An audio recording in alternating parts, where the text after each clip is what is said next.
PaperBag series. I am with your co-host, Mr. Kola Adetola. Thank you. I'm here with your host, Mr. Brandon Lewis. Welcome everybody to another installment of For Your Ears Only, and I'm your host, Desmond Hardy. Wanted to talk to you guys about a new phenomenon that's basically taking over the world by storm. Of course, you all know what it is. It's the movie Black Panther. Everybody's been super excited about it for the build-up for the last, I'd say, 3 months or so.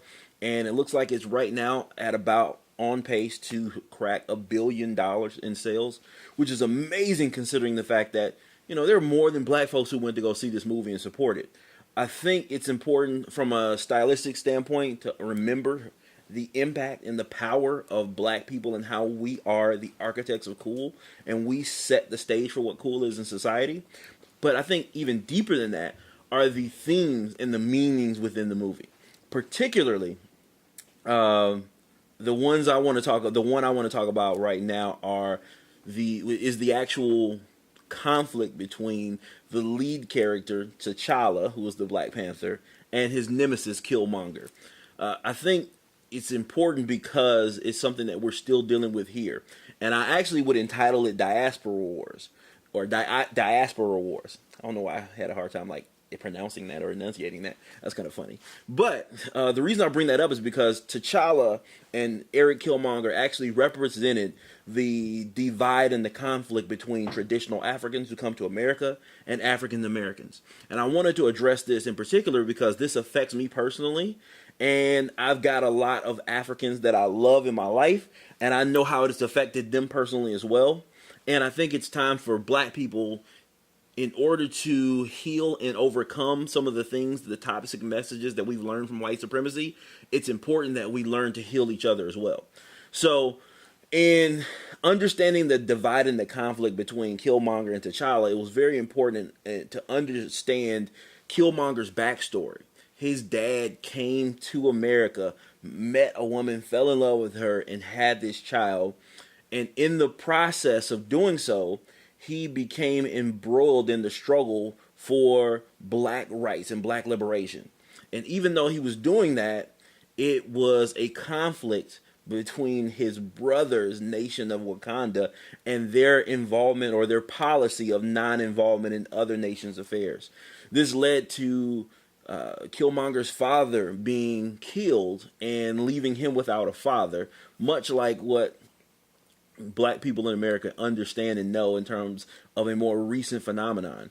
And it affected him in more than one way without having that type of headship and leadership in his life, ultimately leading him to become this mercenary of sorts and to try to take over the throne of Wakanda based on his birthright. On the other side, you see T'Challa, who was raised in the steep of privilege and nobility, who had seemingly every advantage given to him because of his parentage and his heritage, and yet he didn't quite have an understanding for or a true level of respect for his adversary in Killmonger. And I want to bring up a couple of different things about that. Knowing and having deep personal relationships with Africans, Nigerians, and Ghanaians, and Kenyans over my life has helped me to understand the deep wounds that black Americans inflicted on our brothers and sisters. Obviously, we all grew up in a time in school where we made fun of each other. And obviously it was fun or funny at the time to try to make fun of our African brothers and sisters by calling them quote unquote African booty scratchers.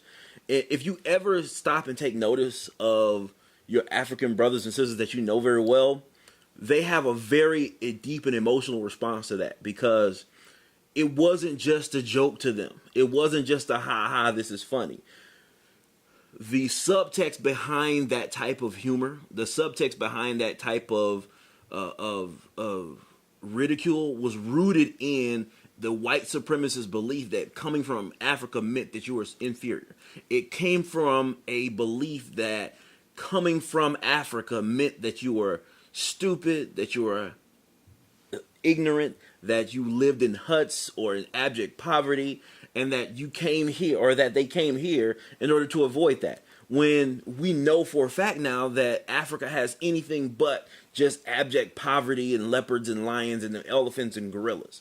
We know that Africa has metropolises that eclipse the size of major metropolitan cities like New York and San Francisco and LA. And yet we've bought into this belief that somehow being from Africa makes you inferior.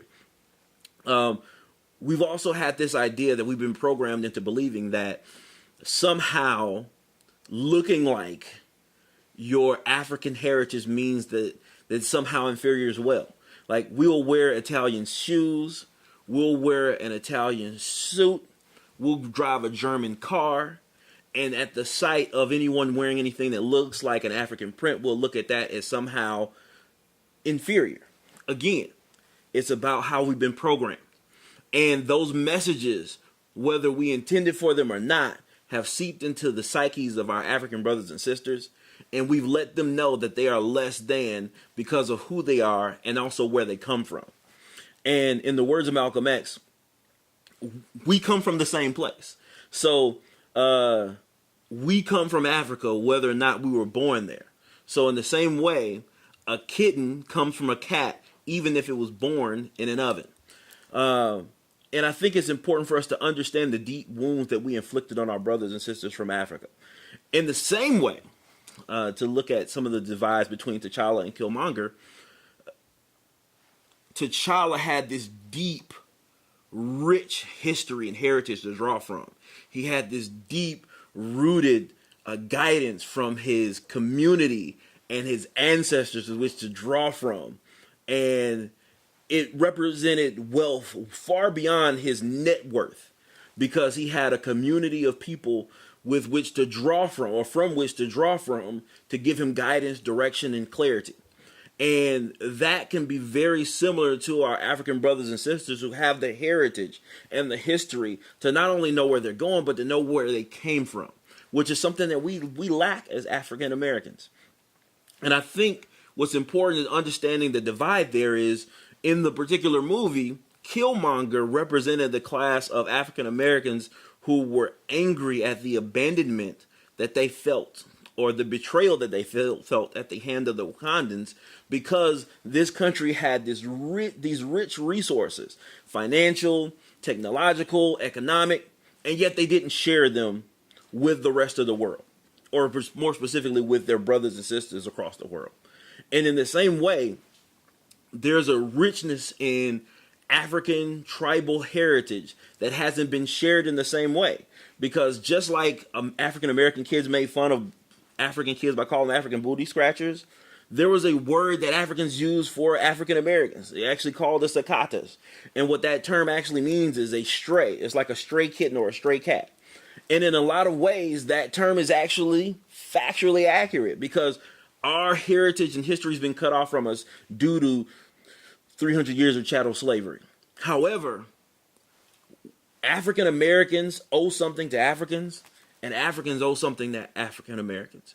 And for us, in order to overcome white supremacy and achieve true black liberation, we've got to start healing one another. In a different universe of Black Panther, which I would have loved to have seen, is rather than seeing two powerful black men fight each other on an underground railroad for the safety and security of white people worldwide, would rather be to see two brothers get together, sit down and settle their differences. And rather than choosing my way versus your way, find an acceptable mean to heal one another of their deep emotional wounds. I think it is until we get to that point, we won't have the tools necessary in order to usurp this current world order. And I think it's important for African Americans and then also for Africans who live in America to understand that point. So just like Africans have this deep-rooted cultural history, it doesn't mean that African Americans don't either. Because just like Henry Louis Gates said, never before in the history of civilization have the enslaved had so much of a profound impact on the society that enslaved it. We managed and controlled and set the stage for everything from cuisine to music to dance to hip hop, rock and roll, jazz, you name it. We set and we designed what was cool, and we established that for consumption and then also for mass production. So to say that we don't have traditions and culture that is sacred, that is deeply rooted, is false. And I think in the same way, we need to be able to appreciate our cultures, appreciate our differences, but also use those divides to build and bridge the gap. So for black people across the diaspora, it's time for us to take ownership of what we've done wrong to one another. And it's also important for us to begin to heal one another. We will not build until we first heal. So this is Desmond Hardy, and this is another installment of For Your Ears Only.